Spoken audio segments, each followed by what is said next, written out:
Assalamualaikum warahmatullahi wabarakatuh. Sidang pendengar yang saya kasihi, Alhamdulillah, macam mana berpuasa hari ini? Mudah-mudahan diberkati oleh Allah Subhanahu wa taala. Jom bersama saya kita akan berkongsi pada hari ini sering perkara-perkara yang dilupakan dalam adab-adab kita bersahur. Tuan-tuan yang dengar sekarang ini, ada yang memandu, ada yang sedang mendengar, menghayati dalam sesi program ini, insya-Allah bersama dengan saya Ustaz Ib, yang saya nak sebut di sini, yang pertama, sering orang yang dilupakan selalu waktu sahurnya terlalu awal sangat. Sebab itu, banyakkan orang yang mereka ambil ruang ini untuk bersahur kadang-kadang pukul 1, kadang-kadang sampai pukul 1, pukul 2 pagi. Dan ini perkara yang kenapa? Kerana mereka berfikir untuk tidur selepas itu. Jadi, tuan-tuan dan puan-puan yang mendengar ini, so ambillah peluang kita mentaakhirkan waktu sahur itu. Kerana waktu sahur itu adalah perlu yang disasarkan, yang dianjurkan dalam agama kita. Hendaklah kamu mentaakhirkan sahur itu. Itu yang pertama. Yang kedua, manfaatkanlah waktu sahur itu. Manfaatkanlah semaksimum mungkin waktu sahur itu. Dan yang ketiga, dalam waktu sahur itu, hendaklah kita mentaakhirkannya, hendaklah kita sentiasa mengadakan jangkaan masa. Kerana selepas kita ambil waktu sahur, selepas kita makan sahur, sekurang-kurangnya kita ada masa lagi 10 ke 15 minit untuk masuk waktu subuh. Dan pernah disebutkan, dirakamkan dalam adab ini, sehingga disebutkan dalam riwayat mengatakan, sehingga ada mengatakan 50 ayat yang kita baca waktu jangkaan masa itu, estimate time. So ini nak sebut. Yang kedua, adab yang sering dilupakan, banyakkannya mereka ubah niat. Ini satu perkara yang cukup mustahak, iaitu kadang-kadang niat hanya nak makan saja waktu sahur. Sedangkan kita perlu ubah niat bahawa kita sahur ini adalah ibadat dan sunnah Nabi sallallahu alaihi wasallam. Kata Rasulullah sallallahu alaihi wasallam, "Tasahharu fa inna fi sahur barakah." Hendaklah kamu bangun sahur itu, kerana dalam sahur itu adanya keberkatan.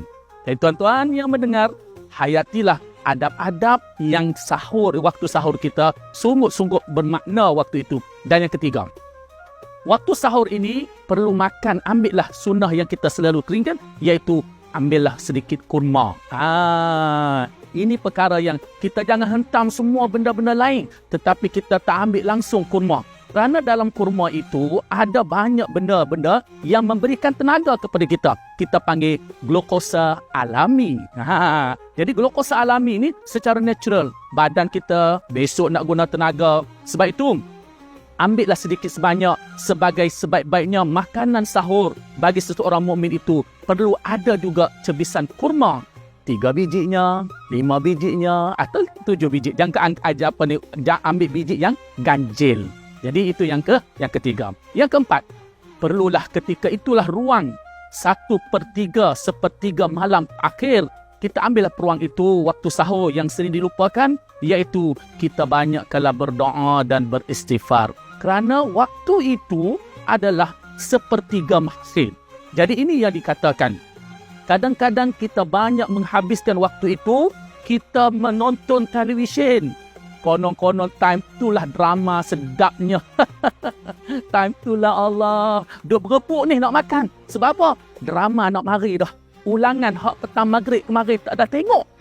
Inilah masalah kitanya yang kita sering lupakan adab.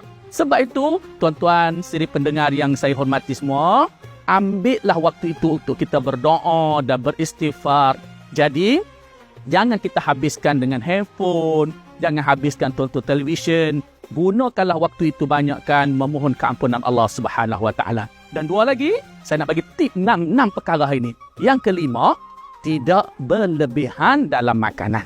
Jadi, waktu bersahur itu bukan kita nak qada makan supaya itulah makan tengah hari dan itulah makan pagi. Ini kesilapan adab kita. Kita hentam daripada hujung meja sampai hulu meja. Jadi inilah masalah kita yang kadang-kadang kita ambil ruang itu, kita nak sapu semua. Jadi jangan berlebihan. Yang kelima, ramai kita takut-takut kita lapar besok hari, kita hentam pagi-pagi banyak sungguh.